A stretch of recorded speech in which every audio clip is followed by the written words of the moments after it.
180 दिनको एभरेज वा अहिलेको करेन्ट मार्केट प्राइस जुन छ त्यसको हिसाबले हुन्छ भनिएको छ। तर परिकल्पना गर्न सक्ने यस्तो कम्पनीको जसको 180 दिनसम्म चाहिँ बढ्दै आयो र अहिले आए चाहिँ घटेको छ, अथवा यसरी परिकल्पना गर्नुहोस् 180 दिनसम्म त्यो कम्पनीको मूल्य उचालिएको थियो, अहिले आएर थचारिएको अवस्थामा छ भने चाहिँ यस्ता कम्पनीहरूको मार्जिन लेन्डिङ लिँदा चाहिँ हामीले कम पाउने भयो।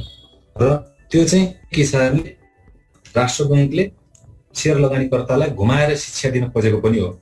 उचालिएका कम्पनीहरू नकिन्नु। अब त्यसमा दुवैतिर घाटा भयो। पहिला उचालिएको कम्पनीमा किनियो, उचालिएको कम्पनीमा किन्दाखेरि महँगोमा परियो, त्यसपछि मूल्य घट्यो, मूल्य घटेपछि बेच्न सकिएन अर्थात् फसियो, फसिएपछि अब लोनको लागि त्यो लिएर लोन लिउँ न त भनेर बैंकमा जाँदाखेरि त्यसको कम पैसाको ऋण आउँछ। हेर्नुहोस् दुवैतिरबाट घाटा। एक त पहिला महँगोमा किनेर घाटा, अहिले फेरि मूल्य घटेर कम ऋण पाएर घाटा।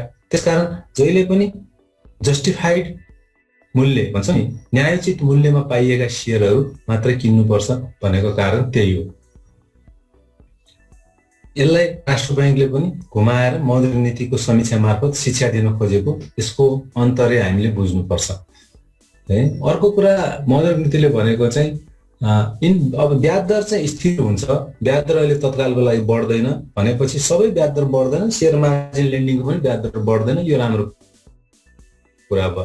तर सँगसँगै राष्ट्र बैंकले शेयर बजारको मात्रै कुरा गर्ने होइन, समग्र अर्थतन्त्र मुद्रा नीतिको कुरा गर्ने हो, मौद्रिक नीतिको कुरा गर्ने हो। तर बैंकहरूले यो अहिले यो अवस्थामा कोभिडको कारणले गर्दा ऋणहरू चाहिँ प्रवाह धेरै गर्न सक्दैन, ऋण चाहिँ श्रिङ्क हुन सक्छ अर्थात् खुम्चिन सक्छ अथवा नबढ्न सक्छ, स्ट्याग्नेन्ट हुन सक्छ, जे भन्नुहोस् होइन, हुन सक्छ भनेर प्रक्षेपण गरेको छ। त्यसले गर्दाखेरि अन्य क्षेत्रको आर्थिक गतिविधि चाहिँ अझै कोभिडको लकडाउनको प्रभाव कायम रहन्जेलसम्म अझ कायमै रहने देखिएको छ, त्यतातिर सङ्केत गरेको छ। र कोभिडमा नयाँ म्युटेन्ट निस्केको भन्दै गर्दाखेरि त्यसले हामीलाई सबैलाई डराएको हुनुपर्छ र डराउनु पनि पर्छ, किनकि दोस्रो भेरिएन्ट जब युकेमा निस्क्यो त्यसले अहिले संसार हल्लाइराखेको छ। फेरि थर्ड म्युटेन्ट निस्क्यो भने त्यो नेपालबाटै निस्क्यो, कहाँबाट निस्क्यो अब त्यो थाहा छैन होइन। अहिले नेपालमा जिन सिक्वेन्सिङ यदि राम्रोसँग भएको हो भनेर त्यो समाचारमा सत्यता हो भने त्यसले फेरि अर्को लहर ल्याउन सक्छ, नयाँ प्रकृतिको लहर ल्याउन सक्छ। र त्यो मात्रै नभएर यस्ता म्युटेन्टहरू कति निस्किने हुन्। भाइरसले आफूलाई आफ्नो स्वरूप संरचना परिवर्तन गर्दै गइराखेको छ र त्यसरी नयाँ नयाँ म्युटेन्ट निस्किने भने कतिवटा भेरिएन्ट निस्किन्छ, कतिवटा म्युटेन्ट हुन्छ र संसारले कहिलेसम्म दुःख पाइराख्ने हो भन्ने कुरा थप अन्यलतातर्फ धकेलिदिएको छ। त्यसरी हामीले हेर्दाखेरि जब संसार नै अन्यलतातर्फ धकेलियो भने शेयर मार्केट एकछिन बढ्यो भन्दैमा त्यो फेरि के मुतको न्यानो भने जस्तो एकछिनको लागि रमाइलो हुन सक्ला, तर दीर्घकालमा फेरि समग्र अर्थतन्त्र नै नउकासिएसम्म शेयर मार्केट मात्र सधैँ उकासिँदैन र एउटा पोइन्टमा गएर त्यो डाउनफल हुन थाल्छ। त्यसलाई हामीले भिजनरी इन्भेस्टरहरूले अहिलेदेखि नै हेर्न थाल्नुपर्छ है। यो हो यसको विश्लेषण। अनि अर्को अब मौद्रिक नीतिले के भनेको छ भने अब हाइड्रो पावरहरू जसले नेपाल राष्ट्र बैंकको स्वीकृति पाएका बैंकहरूसँग फाइनेन्सियल क्लोजर गरेका छन्, अर्को अर्थमा भन्नुपर्दा राष्ट्र बैंकबाट पनि एक हिसाबले स्वीकृति पाएका छन्, त्यस्ता हाइड्रो पावरहरू जो अन्डर कन्स्ट्रक्सन छन्, जुन बनिरहेका अवस्थामा छन्, उनीहरूले त अब अहिले यतिखेर ब्याज तिर्न सक्ने कुरा हुँदैन। ब्याजै नतिर्ने कुरा भएन, उनीहरूले क्यापिटलाइज गर्न सक्छन्, ब्याजलाई पुँजीकृत गरेर गर्न सक्छन्। तर बैंकहरूले फलोअप धेरै तरताकेता नगर्नु अहिलेको अवस्थामा, इभन हाइड्रोभन्दा बाहेकका नर्मल ऋणमा पनि तरताकेता नगर्नु, निषेधाज्ञा खुलेको 30 दिनसम्म उनीहरूले समब्याज बुझाउन ल्याउँदाखेरि पनि लिनु, कुनै लिलामीका नोटिसहरू ननिकाल्नु। अहिले यतिखेर चाहिँ कठिन परिस्थितिमा व्यवसायहरूलाई दुःख नदिनु भन्ने हिसाबले गरेको छ। एक हिसाबले मोरटोरियम दिएको हो, त्यो टाइम दिएको। तर हामीले के विचार गर्नुपर्छ भने यदि हामीले लोन लिएका छौँ, व्यावसायिक ऋण होला अथवा चाहिँ नि शेयरको मार्जिन ऋण होला, जे पनि होला, ऋण भनेको ऋण हो, त्यो आज नआए त भोलि, भोलि नआए त पर्सि तिर्नुपर्छ। नतिर्दै गर्दाखेरि पनि ब्याज क्यापिटलाइज हुन्छ। त्यसकारण कतिपय अवस्थामा हामीले अहिले शेयर मार्केट बढिराखेको छ र सेयर मार्केट बढेको रेटमा हामीले प्रफिटहरू बुक गरेका छौँ भने ब्यालेन्स गरेर गरौँ। सेयर मार्केटमै प्लोइङ ब्याक गर्नु राम्रो कुरा हो। त्योभन्दा पनि अझ राम्रो कुरा केही पैसाले चाहिँ केही ऋणहरू तिर्ने, घटाउने अथवा चुक्ता गरेर बस्नु अझ राम्रो, अझ स्मार्ट डिसिजन हो। किनकि अवस्था बिग्रिँदै गयो भने यतातिर ब्याज क्यापिटलाइज भएर ब्याजको पनि ब्याज लाग्दै चक्रवृद्धि ब्याज जेनेरेट भइरहेको हुन्छ। राष्ट्र ब्याङ्कले मोराटोरियमसम्म दिन सक्ने हो। ब्याङ्कमा भएको पैसा राष्ट्र ब्याङ्कले, सरकारले ब्याज नतिर कहिले पनि भन्न सक्दैन, भन्न पनि हुँदैन, किनकि त्यहाँ पब्लिकको पैसा परेको हुन्छ। त्यसकारण हामीले ऋण लिने मान्छेले सचेत भएर ब्यालेन्स्ड हिसाबले त्यसो गर्नुपर्छ। कतिपयलाई के लाग्छ भने सेयर मार्केट बढिराखेको बेला त घर खेत तपाईँ बेचेर भएका लोन सोन भोलि तिरौँला, आज भएको पैसा सबै सेयर मार्केटमा खन्या भाइ भन्ने जस्तो स्ट्राटेजीमा गएको देखिन्छ। त्यो पनि धेरै एग्रेसिभनेस गलत हो। किनकि समग्र अर्थव्यवस्था डाउन हुँदै जाने, सेयर मार्केट मात्र माथि हुँदै जाने मोमेन्टम हुन्छ। किनकि पैसाको फ्लो अन्त जान नसकेकोले सेयर मार्केटमा आएको हो। तर त्यो एउटा पोइन्टमा, त्यसको पनि एउटा साइकल हुन्छ, एउटा पोइन्टमा आएपछि त्यो डाउन हुन्छ। त्यो कुरा हामीले अहिले नै बुझेनौँ भने पछि गएर जानिएन, बुझिएन भनेर हिस्सा पर्नु बाहेक अरू कुरा रहँदैन। एउटा प्रोफेसनल र एउटा ब्यालेन्स हिसाबले हामीले एनालाइसिस गर्न जान्नु पर्यो। र फिक्स्ड डिपोजिटका यदि तपाईँहरूले कुनै ब्याङ्कमा राख्नु भएको छ भने मैले पहिला पनि भनिसकेको जस्तो लाग्छ, यो अटो रिन्यू हुन्छ अथवा त्यो मितिदेखि नै तपाईँले रिन्युअल भएको ब्याज, तपाईँको ब्याज मर्दैन। मौद्रिक नीतिमा बोलिएको छ समीक्षामा, यो पनि राम्रो कुरा।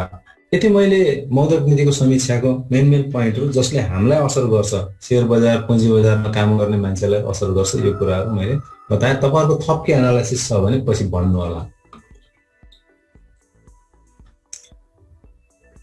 अर्को एउटा न्युज आएको छ, यो पनि एउटा अनलाइनकै न्युज उठाएको हो के बैंकका सेयरहरू हाइड्रो पावरको सेयरहरू भन्दा पनि काम नलाग्ने भएका हुन्, पत्रु भएका हुन्।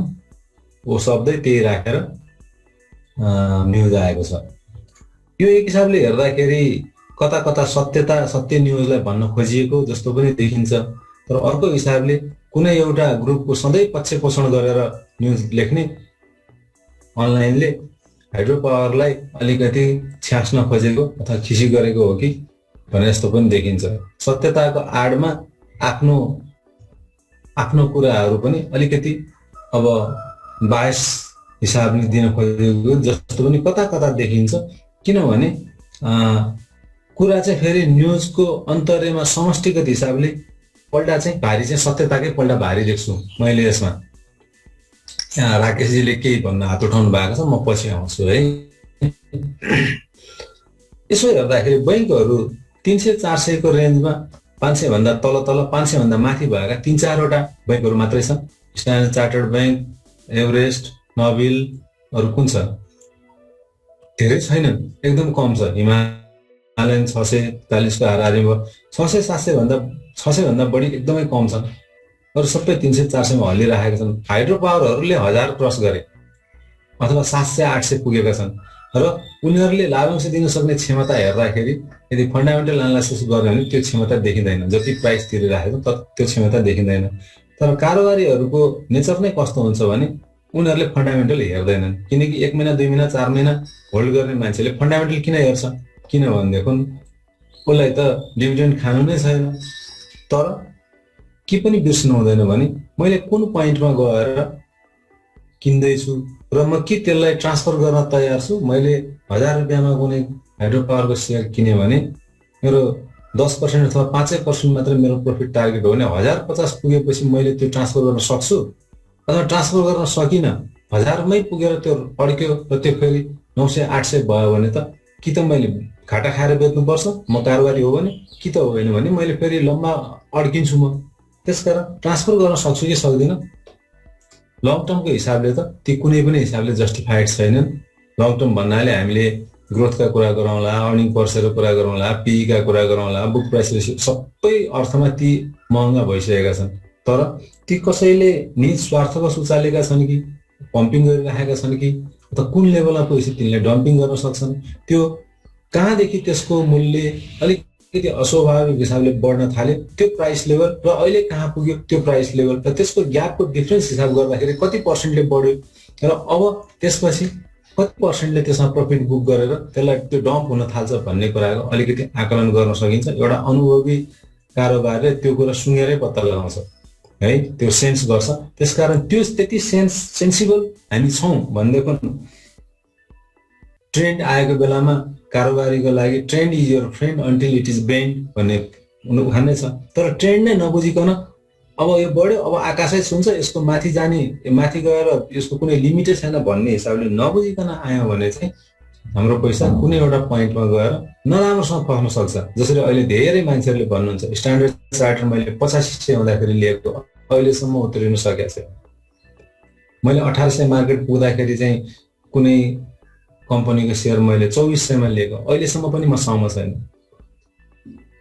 कतिपयले भन्नुहुन्छ माछा बुझ्रे बैंक जस्तो मैले एउटा नाम लिएर मात्रै भनेको, अब त्यसको मलाई कस्ट नै लगभग 500 रुपियाँ परेको छ, अहिले पनि म लसमा छु। त्यसकारण हामीले पहिला मूल्यको अवस्था नबुझिकन किन्यौँ भने आजभन्दा 1 वर्ष पछाडि 2 वर्ष पछाडि फेरि हामी यही कुरा गरिराखेका हुनेछौँ। र त्यो भनेको विशेष सर्कल हो, दुष्चक्र भन्छन् नि। समयले पढाएको पाठ नबुझ्ने अनि पछि गएर बिलाउन आलाप बिलाप उस्तै पर्यो भने सरकारलाई घेर्न जाने। 500 पोइन्ट मार्केट घटोस् त सरकारलाई घेर्न जाने सुरु हुन्छ, अर्थ मन्त्रालय धाउने अनि धितोपत्र बोर्डलाई नेताजीहरूले घेर्न जाने। लगानीकर्ताको पनि त्यो नेताहरू हुनुहुन्छ नि, हाम्रा पनि नेताहरू हुनुहुन्छ होइन, त्यो सुरु हुन्छ। त्यो सेयर मार्केटमा काम गर्ने त्यस्ता एक्सनहरू चाहिँ मलाई जस्टिफाइड लाग्दैन। अलिकति विश्लेषण गरेरै काम गर्नु होला। यो पहिला पनि मैले भनिसकेँ, डिफल्टरहरूलाई 1 महिनासम्म लकडाउनको पिरियडमा कुनै पनि नोटिस ननिकाल्नु। जबसम्म लकडाउन सकिएको 1 महिना पुग्दैन तबसम्म कुनै पनि डिफल्ट भएका ऋणहरूलाई चाहिँ नोटिस नदिनु, नकाट्नु, सूचना ननिकाल्नु भनेर निर्देशन आएको छ। यो पनि राम्रो कुरा, हामीले अघि नै भनिहाल्यौँ। अर्को न्युज के छ, रियल इस्टेटको रेभिन्यू चाहिँ ड्रप भयो 50%, झन्डै 50% भन्दा बढीले ड्रप भयो। मतलब राजस्व खुम्चियो घर जग्गा कारोबारको समग्र मुलुकको अवस्था हेर्ने हो भने। र जेठमा अझ क्रिटिकल्ली खस्किन्छ त्यो, किनभने वैशाखको त केही समय भनौँ न 1-2-4 दिनै भयो भने 1 हप्ता भयो भने काम गर्न पाइएको अवस्था थियो भने अब जेठमा त पुरै लकडाउन भइदियो भने अझ खस्किन्छ। त्यसमा घर जग्गा कारोबारमा खस्किनु भनेको दुईटै हिसाबले हेर्नु पर्यो।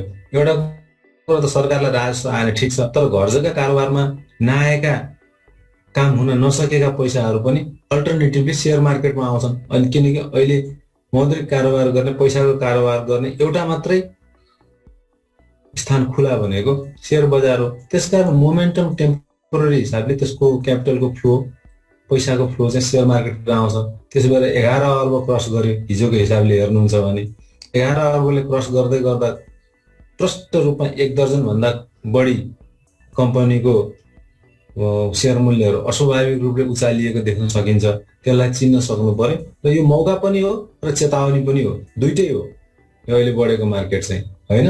एक हिसाबले बबल क्रिएट हुने अवस्थामा पनि पुगेको छ मार्केट, अर्को हिसाबले सर्ट टर्म ट्रेडिङ गर्नेहरूलाई यो मौका पनि हो। तर यसरी मौका हेर्नु होला कि म्युजिकल चेयरको उदाहरणहरू हामीले दिने गर्छौँ, पिन थुतेको ग्रेनेडको उदाहरणहरू दिने गर्छौँ।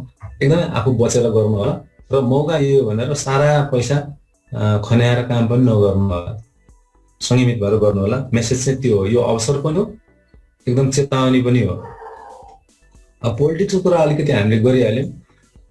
अब यो समाजवादी पार्टीको क्राइसिस चाहिँ कुल डाउन भएको अवस्था छ। हिजोसम्म अब प्रधानमन्त्रीज्यूले एउटा फ्र्याक्सन, जसपाको एउटा फ्र्याक्सनलाई लिएर विश्वासको मत लिन सक्ने जस्तो आकलन गरिँदै थियो। अब दुवै अध्यक्षहरूले हामी प्रतिपक्षमा बस्छौँ, हामी सरकारलाई समर्थन गर्दैनौँ भन्ने न्युज आएको छ।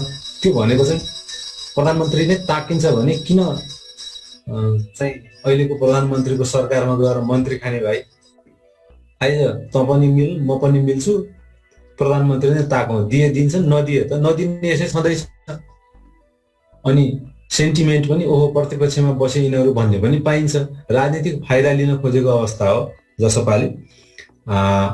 ठिक छ, सबैले आफ्नो आफ्नो राजनीति गर्ने हो, तर यसले चाहिँ रातारात परिवर्तन गरिदिएको छ, राजनीतिक माहौललाई परिवर्तन गरिदिएको छ। र यो अल्टिमेटली यदि यही स्थिति प्रधानमन्त्रीले विश्वासको मत लिने, अब सायद जेठ 15 सम्ममा बजेट पनि आइसक्नुपर्छ, त्योभन्दा पहिले विश्वासको मत लिनुपर्छ र विश्वासको मत लिन नसक्ने अवस्था हुन्छ। यो स्थिति कायमै रह्यो भने विश्वासको मत लिने दिनसम्म राजनीतिमा रातारात खेल परिवर्तन हुन्छ, त्यो हामीलाई थाहा छ। भोलि के होला भन्न सकिन्न, तर आजको अवस्था कायम रह्यो भने के हुन्छ, हामीले आजसम्मको बटम लाइनलाई हेरेर एनालाइसिस गर्ने हो। त्यो भयो भने धारा कति 76(5) भन्छ के अरे होइन, आकर्षित हुने भयो। त्यो भनेको चाहिँ विश्वासको मत लिन सक्नु भएन भनेदेखो कुनै पनि अर्को संविधान सभाको सदस्यले, चाहे त्यो पार्टीको होस् चाहे अरूको होस् चाहे स्वतन्त्र होस्, कसैले पनि बहुमत सिद्ध गरेर सरकार बनाउन सक्ने भयो। त्यो भनेको अवस्था सकिँदै सकिँदैन।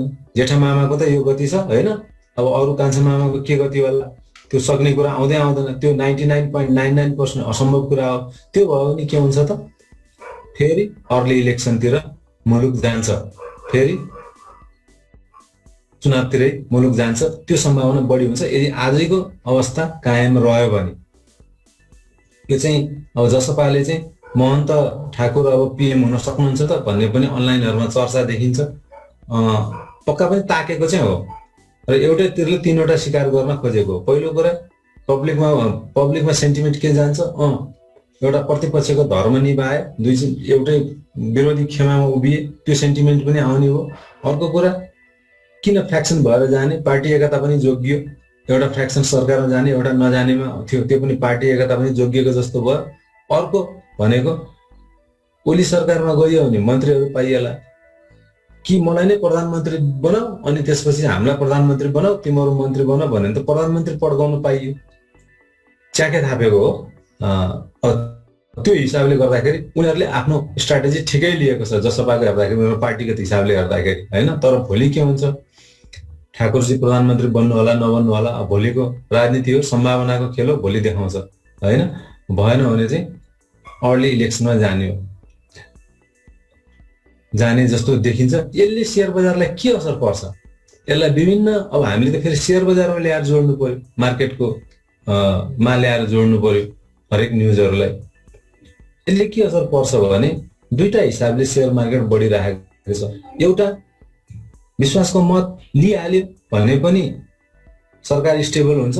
सरकार स्टेबल भएर गयो भने कतिपय कुराहरू अनस्टेबिलिटी भन्दा स्टेबिलिटी नै राम्रो हो भन्ने हिसाबले फेरि पनि मार्केटमा चहल पहल बढ्छ। कोरोना त्यत्तिकै रहँदैन, फेरि पनि मार्केट खुल्ला अथवा बजारहरू खुल्ला, व्यवसायहरू खुल्ला, सेयर मार्केट त यसै माथि नै गइराखेको छ, त्यसलाई अझ सपोर्ट हुन्छ, त्यसकारण मार्केट अझ माथि जान्छ भन्ने हिसाबले पनि मार्केट बढिराखेको छ।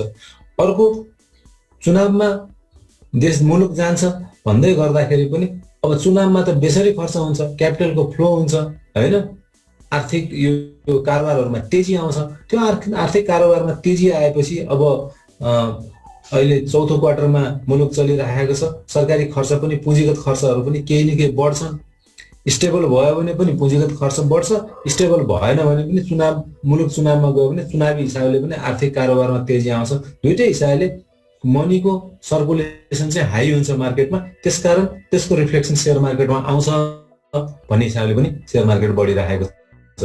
दुईटा एङ्गलबाट सेयर मार्केट बढिरहेको न्युजहरू आएका छन् र त्यसलाई एक हिसाबले हामीले जजमेन्टल भएर ब्यालेन्स हिसाबले सोद्धाखेरि त्यो दुईटै एनालाइसिसलाई सही मान्न सकिन्छ।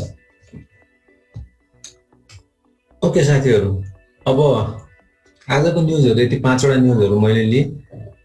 कमिङ सटरडेसम्म, फ्राइडेसम्म हामी यही प्रोग्राम कन्टिन्यू गर्छौँ। सटरडे हामी फ्री सेसन गर्छौँ कम्पनी एनालाइसिस अन डिमान्डको, तपाईँलाई थाहै छ।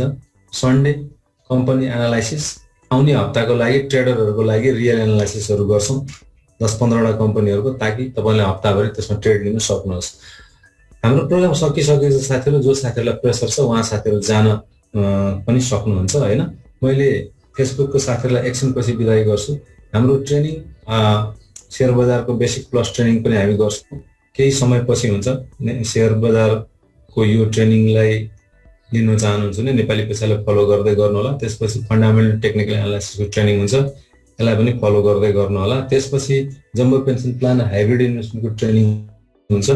यो ट्रेनिङमा कोही साथीहरू लिन नयाँ बाँकी हुनुहुन्छ भने अहिले इन्ट्रेस्ट सो गर्नु होला, हाइब्रिड इन्ट्रेस्टेड भनेर च्याट बक्समा मोबाइल नम्बर र इमेल लेखिदिनु भयो भने हामी तपाईँहरूलाई यसको फी 2500 रुपियाँ हो, हामी 2000 रुपियाँमा यो ट्रेनिङ गरिदिन्छौँ। तर तपाईँले अहिले इन्ट्रेस्ट सो गर्नुभयो भने पछि हामी चेक गरेर त्यो डिस्काउन्ट एक्टिभेट गरिदिन्छौँ। यति गर्नुभयो भने हाम्रो यति नै हो। अर्को एउटा एनाउन्समेन्ट चाहिँ हामीले करिब 3 हप्तादेखि 4 हप्ताको ह्यान्ड होल्डिङ ट्रेनिङ सेयर मार्केटको बेसिक प्लसबाट सुरु गर्छौँ। हाइड्रो पावरका सेयरहरूबाट, म्युचुअल फन्डहरूबाट कसरी कमाउने, बोनस सेयरहरू कसरी बचाउने, त्यो टेक्निक, अक्सन मार्केटहरूको ट्रेनिङ, त्यसपछि फन्डामेन्टल टेक्निकल एनालाइसिस सिकाउँदै कारोबार गराउँदै मतलब ह्यान्ड कारोबार त तपाईँहरूले गर्नुहुन्छ, तर ह्यान्ड होल्डिङ एनालाइटिकल सपोर्ट गरेर 3 हप्ताको प्रोग्राम चलाउँदैछौँ। तपाईँहरूको इन्ट्रेस्टेड हुनुहुन्छ भने हामीले डाटाबेस बनाउँदैछौँ। जो साथीले हिजो अस्ति भनिसक्नुभयो, दोहोऱ्याएर भन्नु पर्दैन, उहाँहरूको डाटाबेस हामीसँग छ। जो नयाँ साथीहरू आउनु भएको छ त्यसको 1 महिने ह्यान्ड होल्डिङ प्रोग्राममा तपाईँहरू इन्ट्रेस्टेड हुनुहुन्छ, त्यसको फी त अलिकति महँगै होला, तर त्यो फी तिरेपछि तपाईँलाई रियल कमाउन सिकाउने विभिन्न सेयर मार्केटका टेक्निक्सहरूबाट त्यसमा चाहिँ ह्यान्ड होल्डिङ सपोर्ट गरेर गर्ने प्रोग्राम हामी डिजाइन गर्दैछौँ। तपाईँहरू इन्ट्रेस्टेड हुनुहुन्छ भने इन्ट्रेस्टेड फर 1 मन्थ प्रोग्राम भनेर आफ्नो मोबाइल नम्बर र इमेल आइडी छोड्नुभयो भने हामी कन्ट्याक्ट गरौँला।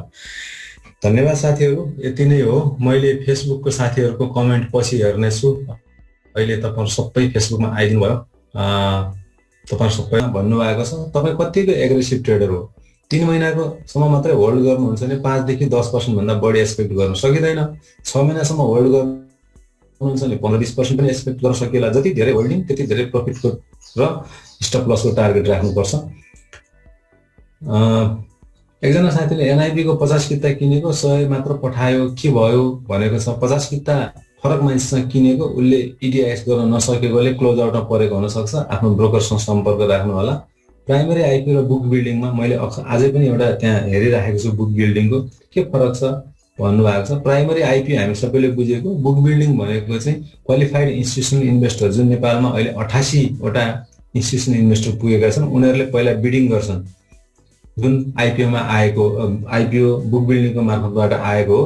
बुक बिल्डिङमा आउनको लागि 3 वर्षदेखि प्रफिट भइरहेको कम्पनी हुनुपर्छ, 3 वर्षदेखि सेयर होल्डरलाई डिभिडेन्ड बाँडेको कम्पनी हुनुपर्छ र नेटवर्क 150 भन्दा बढी भएको कम्पनी हुनुपर्छ र साधारण सभाले हामी बुक बिल्डिङमा जान्छौँ भनेर प्रस्ताव पास गरेको हुनुपर्छ। यदि 4वटा कुरा पुगेको कम्पनी मात्रै बुक बिल्डिङमा आउन सक्छन्, अरू आउन सक्दैन। अरू कम्पनीहरू नर्मल 100 रुपियाँमै आउने हुन्। तर जो बुक बिल्डिङमा आए उनीहरूलाई क्युआइआई क्वालिफाइड इन्स्टिट्युसनल इन्भेस्टरहरूले पहिला रेट म यतिमा किन्छु भन्छन्। जसले सबभन्दा कममा किन्छ र त्यसको कोटा 40% को कोटा सकिन्जेलसम्म त्यसमा बाँड्दै गइन्छ। त्यसपछि कट अफ प्राइस भन्दा 10% घटाएर सर्वसाधारणलाई अफर गरिन्छ आइपिओ को मार्फतबाट। र त्यो चाहिँ अहिले 1 किताको सट्टा 50 किता दिने कि 10 किताको सट्टा 50 किता दिने कि भन्ने कुराहरू आइरहेको छ। That is the difference between IPO र बुक बिल्डिङ है। आफ्टर मर्ज प्राइस नयाँ कसरी सेट हुन्छ भनेर भन्नुभएको छ। त्यो चाहिँ दुईटै कम्पनीको एभरेजिङ प्राइस लिएर म्याथमेटिकली त्यति सेट हुनुपर्छ, नत्र मार्केटले त्यसको आधारमा रेस्पोन्स गर्ने हो। तर रियल रेस्पोन्स कसरी गर्छ त्यो मार्केटले नै गर्छ, हामीले प्रेडिक्सन मात्रै गर्न सक्छौँ। यो मैले हिजो पनि क्विकली रिपिट गरिदिएको थिएँ। आज पनि जो साथीहरूले सोध्नु भएको, हिजो नआउनु भएको साथीहरूले आज त्यसको आन्सर पाउनुभयो होला। म क्विकली तपाईँहरूको क्वेसन यसो लिन्छु। धेरै जसो क्वेसन मैले च्याट बक्सबाटै लिन्छु। सर माइक्रो फाइनेन्स डिस्ट्रिब्युटर प्रोफिटेसनमा हुँदैन सर। अब माइक्रो फाइनेन्सको एनएफआरएस आएपछि बल्ल हुन थाल्छ, अहिले त पाइँदैन डिस्ट्रिब्युटेबल। 400 किता थियो, 450 सेल भयो। ब्रोकरलाई सोध्नु होला एकचोटि के भएको हो। 1 मन्थ ट्रेनिङको लागि इन्ट्रेस्ट भन्नुभएको छ। How to paper trade may help us. Paper trading भनेको तपाईँले मार्केटको रियल एनालाइसिस गर्ने, तर रियल्ली पैसा नहाल्ने मार्केटमा। मानिलिउँ आज मेरो हातमा यति पैसा छ भने मैले त्यो कम्पनीको यति किता सेयर किन्न सक्छु भनेर डायरीमा नोट गर्ने, पेपरमा नोट गर्ने र डेली मार्केट वाच गर्ने। यदि मैले साँच्चीकै किनेको भए आज मैले किने, भोलि मार्केटलाई वाच गर्दा मलाई नाफा भइरहेछ कि घाटा भइरहेछ।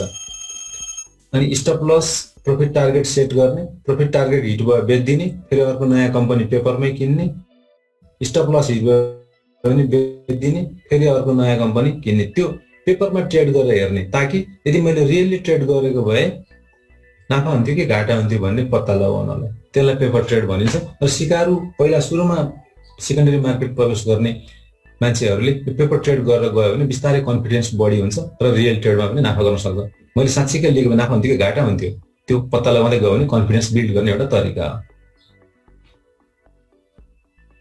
मल्टिप्लायरको क्याल्कुलेसन पी इन्टु पिबी गरेर गर्ने मैले धेरैचोटि भनिसकेको छु। Price earning ratio multiplied by book to price ratio equal to multiplier ratio. त्यसलाई विभिन्न नाम अरू पनि दिएको हुनसक्छ, तर त्यसको फर्मुला बुझ्नुहोस् पी इन्टु पिबी। हाइब्रिडमा इन्ट्रेस्टेड भन्ने साथीहरू यहाँ आउनु भएको छ। Micro finance solution profit finance सिस्टममा हुँदैन सर। मैले भने अब एनएफआरएस फुल्ली लागू भएका माइक्रो फाइनेन्सहरूको मात्रै हुन्छ। त्यो पनि अब डिस्ट्रिब्युटेड प्रफिट देखाउनु भनेको छ कि नदेखाउनु भनेको छ। राष्ट्र ब्याङ्कले फाइनेन्सियल स्टेटमेन्टको खाका ढाँचा नै तोकेर दिएको छ, त्यसमा के छ त्यो आइसकेपछि हेर्नुपर्छ। मैले सरसर त्यो त हेरेको, तर धेरै लामो फर्मेट छ त्यो, मैले एकदमै डिटेलमा पछाडि स्टडी चाहिँ गरेको छैन। तर एनएफआरएस अनुसार हो भने आउनु चाहिँ पर्छ यदि बैंककै फर्मेट फलो गर्ने हो भने। Interested 1 month program I have attended basic plus before good for me definitely I got 1 month training ल ठीक छ धन्यवाद साथीहरु। इन्ट्रेस्ट के धेरै कुराहरु छ। interested question के छ कि if a company is providing bonus sir how to know the last transaction price of the company is justifiable to buy the shares for the bonus share। कम्पनीले बोनस सेयर दिएको छ भने तपाईले एक हप्ता बुक क्लोज हुनुभन्दा एक हप्ता अगाडिदेखि मार्केटको लास्ट ट्रान्जेक्सन प्राइस वाच गर्नुस् र तपाईले एक्सन लिने भनेको बुक क्लोज हुनुभन्दा 2 देखि 3 दिन अगाडि हो। किनकि लास्ट दिनमा एक्सन लिन्छु भन्दा नपाउन सक्छ, मुभमेन्ट धेरै भएर 2 देखि 3 दिन अगाडि चाहिँ मानिलियौ कुनै एउटा कम्पनीको प्राइस चाहिँ 600 रुपैयाँमा पुग्यो। अब 600 रुपैयाँमा पुग्यो भने तपाईले के अनुमान गर्न सक्नुहुन्छ भने अब 1-2 दिन मात्र बाँकी छ, त्यो 600 कै हाराहारीमा त्यो बस्छ। 590 मा बस्न सक्ला, 615 मा बस्न सक्ला, अराउन्ड 600 मै बस्छ भने त्यसको मार्केट प्राइस कतिमा घट्छ आफ्टर बोनस शेयर भएपछि त्यो क्याल्कुलेसन गर्न जान्नु पर्यो। त्यो मैले धेरैचोटि देखाइसकेको छु। जस्तो 600 मा बस्यो र त्यसले 20% बोनस शेयर दिइराखेको छ भने 600 डिवाइडेड बाइ 1.20 गर्दाखेरि जति हुन्छ म्याथमेटिकली त्यति बोनस शेयर लिएपछि प्राइस घट्छ। अनि त्यो बोनस शेयर घटेको प्राइसमा बेच्दाखेरि मेरो हातमा कति पैसा पर्छ। 2-3 दिनको दौरानमा त्यो भन्दा बढी प्रफिट भयो भने लास्ट दिनमा बेच्दिनुस्, होल्ड गरेर नबस्नुस्। त्यति पैसा भएन 600 को अराउन्डमा बस्दा र पछि बोनस शेयर बेच्दाखेरि मलाई फाइदा हुन्छ भन्ने क्याल्कुलेसनबाट आयो भने त्यसलाई होल्ड गर्नुस् र बुक क्लोज भएको भोलिपल्ट पछिपल्ट जुन बेलामा प्राइस ठिक रेन्जमा पुगेको लाग्छ तपाईलाई बेच्दिनुस्। दैट इज द स्ट्र्याटेजी है।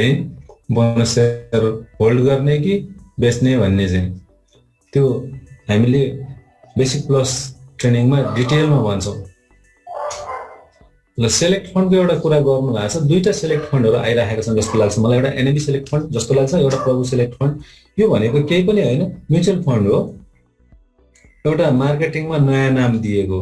पहिला आएका म्युचुअल फन्डहरु पनि सेलेक्ट फन्ड नै हुन् कि उनीहरुले सेलेक्ट नगरेर जेपीटी जता पाए जे पाए त्यहीमा लगानी गर्छन् र त्यो म्युचुअल फन्डका एनालिस्टहरुले सेलेक्ट नै गरेर गर्ने हो। हामीले पनि जति पनि कम्पनीमा एनालिसिस गर्छौं हामीले पनि सेलेक्ट नै गरेर गर्ने हो नि हैन।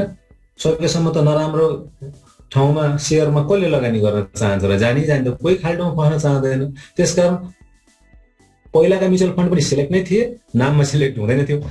अहिलेका म्युचुअल फन्डहरु नाममा सेलेक्ट राखेर आउन थालेका छन् र अलिकति गिमिक क्रिएट भएको हो कि ए हामी सेलेक्ट फन्ड हो, हामी सेलेक्टेड 30 वटा स्क्रिप्टमा मात्र लगानी गर्छौं। बाबा सबैले गर्ने त्यही हो।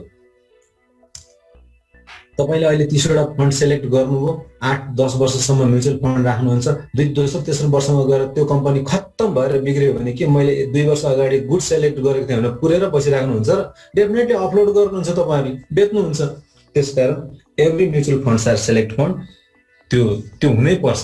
किनकि म्युचुअल फन्डको खासियत भनेकै राम्रा कम्पनी सेलेक्ट गरेर लगानी गर्ने हो, जनताको पैसा उठाउने हो, आफ्नो दोकान पनि चलाउने हो, अर्थात जागिर खाने हो, अफिस चलाउने हो र जनतालाई पनि कमाएर दिने हो। ओभरअल मूल मन्त्र त्यही हैन र। त्यसो भएर अहिले सेलेक्ट भन्दैमा त्यो कुनै नयाँ कुरा हैन र अलिअलि एक्जाजरेट गरेका छन् नयाँ आउने म्युचुअल फन्डका सीईओ साथीहरुले। त्यसलाई चिनेर नपत्याइहाल्नु होला। जस्तो उदाहरणको लागि एउटा सेलेक्ट फन्डका सीईओले हामी 20% दिन्छौं, मजाले दिन्छौं 20% भन्नु भएको छ। त्यो टार्गेट राम्रो हो, दिन सक्नुभयो भने राम्रो छ। तर अहिलेकै अवस्थामा म्युचुअल फन्डहरुले 20% दिन गाह्रै हुन्छ। तर यसपालि मार्केट बढेको छ, यसपालि दिन सक्ला कि। तर यसपालि त उहाँहरु भर्खर फन्ड सुरु गर्दै हुनुहुन्छ, यो बुल त छुटिसक्यो। अब यो भन्दा अर्को बुलरन कायम रह्यो 1 वर्षसम्म भने दिन सक्नु होला। तर यही वर्ष त अझै यसपालि नै किनेकोमा त सेलेक्ट फन्डले 20% दिन सक्दैन। र सेलेक्ट फन्ड भनेको पनि म्युचुअल फन्ड हो। म्युचुअल फन्ड मेरो स्ट्राटेजी चाहिँ आइपिओमा किन्दिनँ, पछि मूल्य घटेपछि किन्छु र एउटा पोइन्टमा मूल्य घट्छ। जस्तो तपाईँले केइएफ हेर्नुहोस्, एसएलसिएफको हेर्नुहोस्, जसको कति महिना अगाडिदेखि 10 रुपियाँ लगाएर मान्छेहरूले किने आइपिओमा, अनि अहिले आएर त्यसको मूल्य चाहिँ 9 रुपियाँ 70 पैसा 80 पैसा 90 पैसा 10 रुपियाँ भन्दा तल छ। र त्यसको न्याब हेर्नुहुन्छ भने 10 रुपियाँ 26 पैसा 10 रुपियाँ 30 पैसाको हाराहारीमा छ। न्याब पोजिटिभ, प्राइस नेगेटिभ, त्यो बेलामा किन्छु मैले चाहिँ। बाँकी स्ट्राटेजी तपाईँहरूको हो। धेरै डिटेलमा बुझ्नु छ भने हामीले बेसिक प्लस ट्रेनिङमा म्युचुअल फन्डबाट कसरी कमाउने, एउटा पोइन्टमा म्युचुअल फन्ड किन्ने मान्छे मूर्ख हो, एउटा पोइन्टमा नकिन्ने मान्छे मूर्ख हो, त्यो स्टेटमेन्ट सहित हामी त्यसलाई जस्टिफाई गर्छौँ। ट्रेनिङ लिनु होला।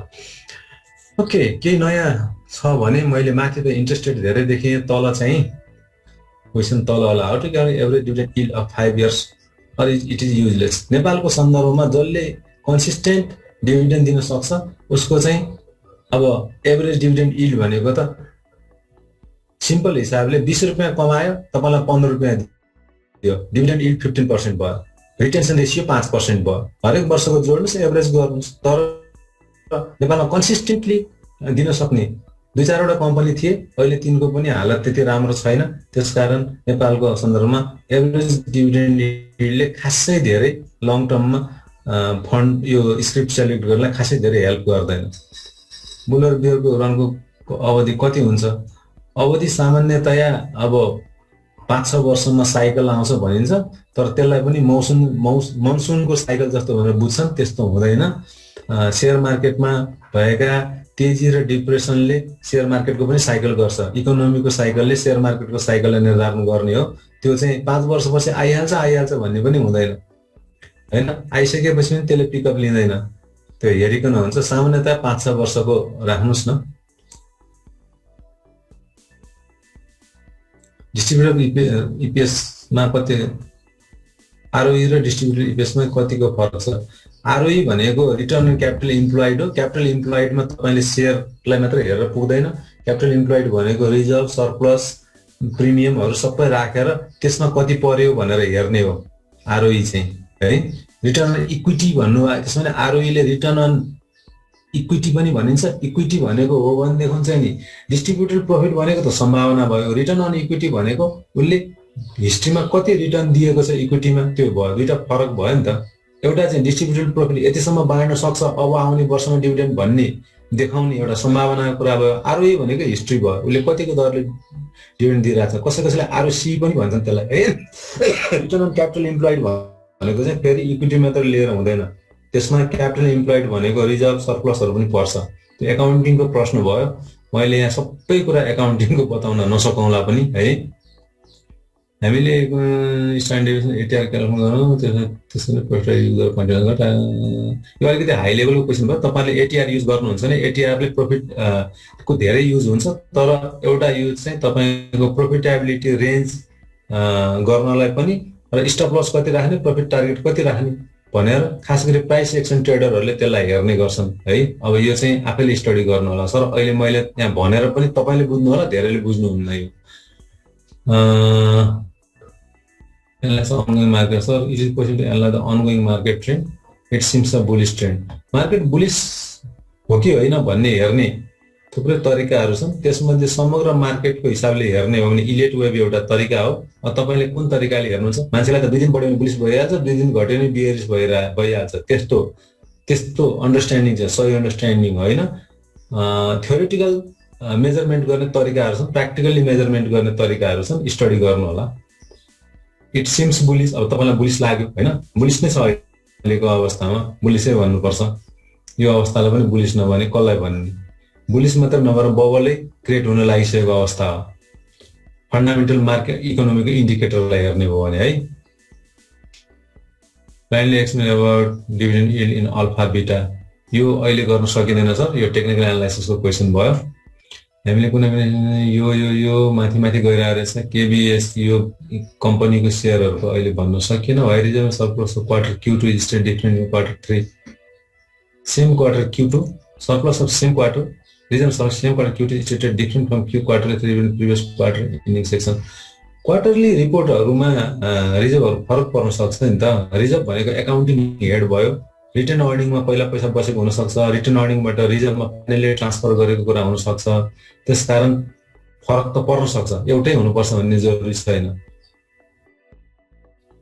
मार्केटमा होटल बढ्नुको रिजन के हो मिल्छ भने भनिदिनुहोस् न। अब होटलहरूको रिजन बढ्छ भन्ने दुईटा तरिका हुनसक्छ।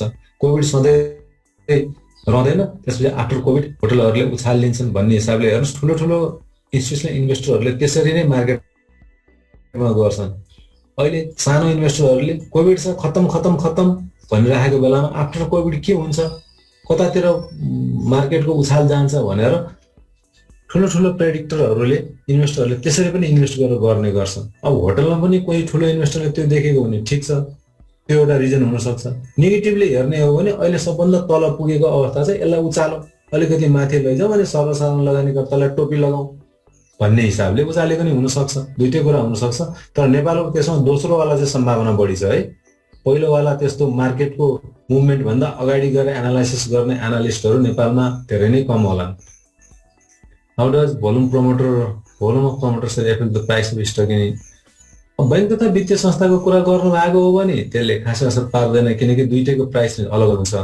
राष्ट्र बैंकले एउटा पोलिसी दिएको छ, त्यसको अन्डरमा बसेर गर्ने हो। अरू बैंक तथा वित्तीय संस्था भन्दा बाहेकको हो भने र लक इन पिरियड खोलिसकेपछि सबै सेयरको स्ट्याटस एउटै हुन्छ। त्यो बेलामा चाहिँ फ्लो बढी हुन जान्छ। लक इन पिरियड खुलेपछि मार्केटमा आउँछ, मार्केटमा आएपछि फ्लो बढी हुन्छ, फ्लो बढेपछि प्राइस अलिकति घट्न सक्छ, त्यसरी असर पार्छ। बैंकिङ सेक्टर कहिलेदेखि माथि जाला सर, यो त मैले भन्न कुरा सकेन सर।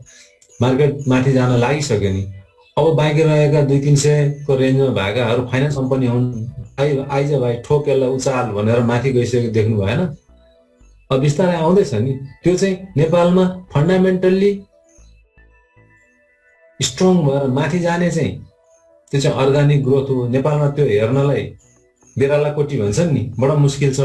तर कसको आँखा, स्ट्रङ ग्रुपको आँखा कुन क्षेत्रमा पर्छ र कुन क्षेत्रलाई उचाल्ने, त्यसपछि माथि जाने हो।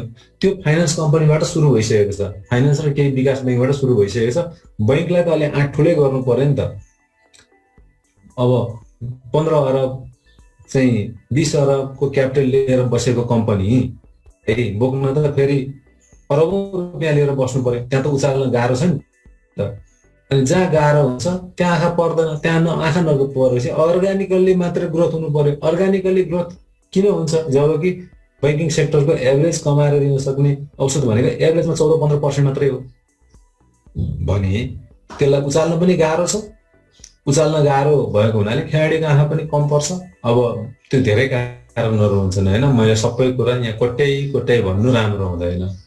त्यसकारण अर्ग्यानिक ग्रोथमा जानु पर्यो तपाईँ लङ टर्म इन्भेस्टर हो भने। कतिले के भन्छ भने यो के अरे बैंकिङ बढ्दैन, अघि त्यहाँ एउटा के हाइड्रो जति भन्दा पनि पत्रो हुन्छ भन्ने जुन एउटा न्युज आएको थियो, त्यहाँ त्यसको डिटेल हेर्नु पनि भन्छ लगानीकर्ताहरूको हवाला दिएर लेखिएको छ।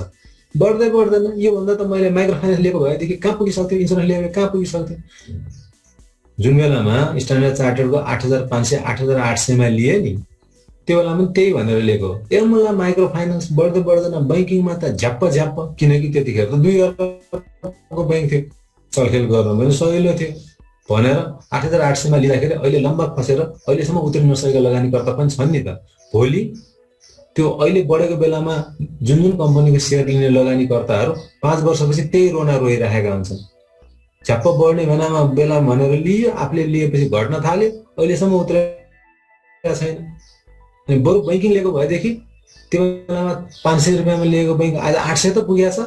मैले त चाहिँ 2000मा लिएको चाहिँ नि त्यो चाहिँ स्क्रिप्ट चाहिँ अहिले चाहिँ 1200मा झरेको छ उदाहरण है भनेर बस्नुपर्ने अवस्था हुन्छ। त्यसकारण टाइम कि बात हो त्यो होइन, त्यसरी बुझौँ है। त्यसकारण मैले यति पुग्न सक्छ उति पुग्न सक्छ भन्ने हैसियत चाहिँ मैले राख्दिनँ। यो मेरो अलिकति हैसियत भन्दा बाहिरको प्रश्न पनि भयो होला, किनकि जुन कुरा म जान्दिनँ अथवा गर्दिनँ त्यो कुरा म बोल्दिनँ पनि है। धन्यवाद साथीहरू।